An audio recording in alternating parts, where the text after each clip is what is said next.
I'm Mark Sherrod, US Rep for Formed Limited, the manufacturer of the Rosenberg Variable Ratio Mesher. I'd like to show you how to use and maintain this equipment. Using the mesher. Remove the mesher from the container and make sure it is in the closed position. The mesher is usually set up on a sterile field on a side table, and a sterile carrier is used. The skin or graft is placed on the carrier. I'm using paper towel for the purposes of this demonstration. Lock it in place so it does not fall out by giving the big left knob a slight turn towards you. And the carrier carefully centered between the blade roller and the lower roller. Take the ratchet handle, make sure the switch is set to the mesh direction, place it on the hexagonal nut on the right hand side of the unit. You can start from any position. Hold the top bar with your left hand to steady the mesher and push with your right. Adjusting the ratio. Adjusting the ratio can be done before or during a procedure. Remember, no extra blade rollers are needed. Everything is built into the one unit. There are 6 lines indicating 6 different ratios. 1 to 1, 1 to 1.5, 1 to 2, 1 to 3, 1 to 4, and 1 to 5. To change the ratio, take off the ratchet and move the blades so the arrow and lines are visible. Hold the big left knob steady and unscrew the right hand knob. The flap will close over the hexagonal nut, locking the blade roller in place. You may need to slightly rotate the left hand knob to line up the flap and the nut. When the right hand knob is fully open, move the right hand gear to the right against the wall of the unit. Jiggle the left hand knob to loosen the blades. The left hand knob can now move the blades and the arrow will indicate the ratio. Once set, hold the left hand knob and tighten the right hand one. This compresses the blades and the flap moves off the hexagonal nut. The blade roller can now rotate freely again. Here it is set at 1 to 2, the third line. I now show paper towel meshed at 1 to 1.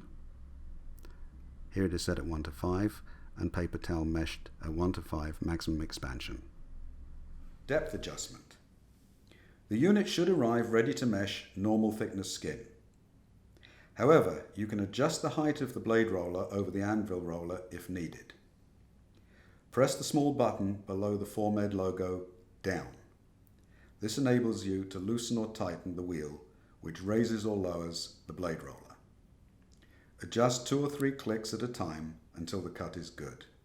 Once set, this should not need adjusting from case to case. If you need to remove the guards, you can. Open up the mesher halfway.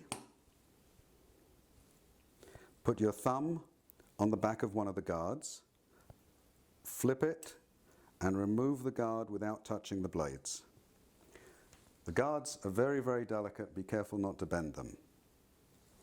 If you need to remove another one, same thing.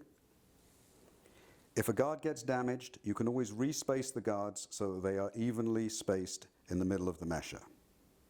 To put the guards back on, hook it on the front and pass the guard without touching the blades to the back. Even amount of space between the guards and clip it back on. And the same with the last one.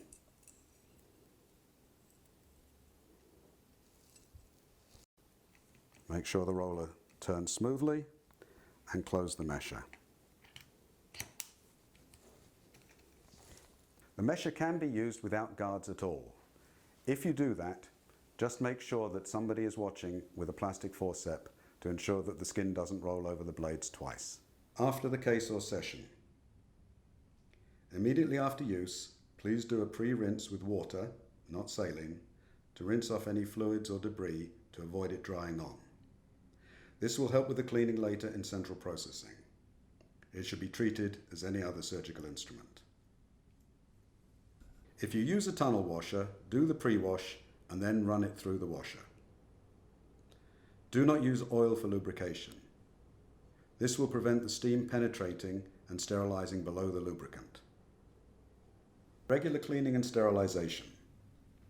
In central processing, pre-wash with a water jet. Open the unit like this and wash again. Push the gold piece with the Formed name on it forward. It is on a spring to release the top of the mesher. If debris is still visible, use a nylon brush like a toothbrush, but never anything metal, to remove the dirt. An enzymatic detergent or soak is recommended. Any detergent should be a neutral pH, low sudsing solution. Rinse off, dry, and prepare for sterilization. Close the mesher by lining up the two parts and ensure the spring mechanism is fully closed. Please note, the blades are never removed from the unit. Lubrication is not needed on a regular basis. If the rotation of the blades appears stiff, use a water-soluble lubricant, like instrument milk, in small quantities from a pump spray bottle. Do not submerge in lubricant. Using the container.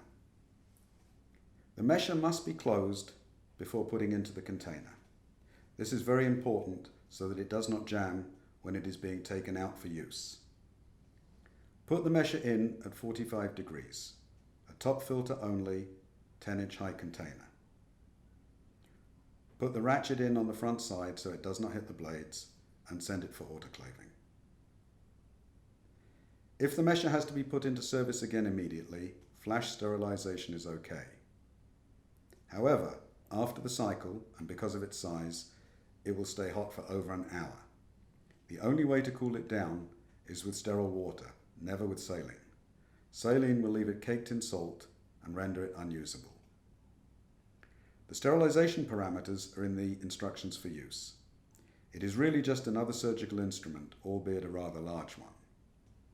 One exception, do not put the mesher in an ultrasonic cleaner. It will not clean it and will actually cause damage to some of the parts. The mesher has been validated for steam sterilization in the closed position with the guards in place, in its container. Please refer to the IFU or call or email our office if you have any other questions.